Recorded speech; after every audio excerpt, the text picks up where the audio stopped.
Here at the Labrynth comic book store, they specialize in more than just comics. They also have a variety of art books to help inspire Sheridan students, as well as support them by selling post-grad work. I had the pleasure of talking to the owner of the Labrynth, who is also a former Sheridan graduate. The business started actually like when I was in Sheridan College, and I finished, while I was in computer animation, started selling books at the school.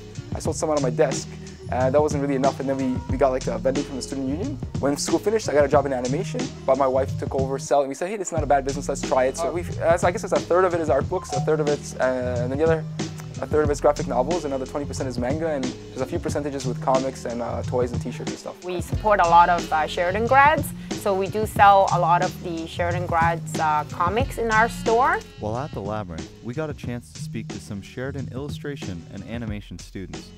They described to us the positive impact the comic book store is having on their creative inspirations. I actually heard about it through Sheridan when they first came down to sell their books when I was in first year. I never heard of Labrynth before until they started selling it within the school. They have comic books if I really need to come up with some stories. They have some good instructional books. They have some really good, even just artist collection books. You know, they have it all. This place is more of like a fun place for us to come to. It's like a playground for us to, you know, find different books away from the school books. I believe it helps with reference. Like, it's very close instead of you always going on a computer or anything like that. You can just come across the street and just go to the store, look, buy.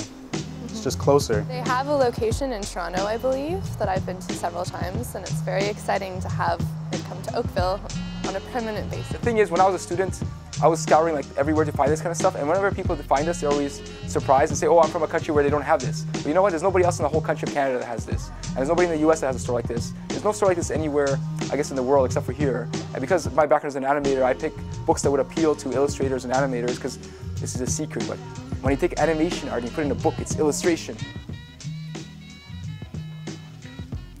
As you can see, it's easy to get lost in a good book here at the Labrynth. For ATM, I'm Colin Mina.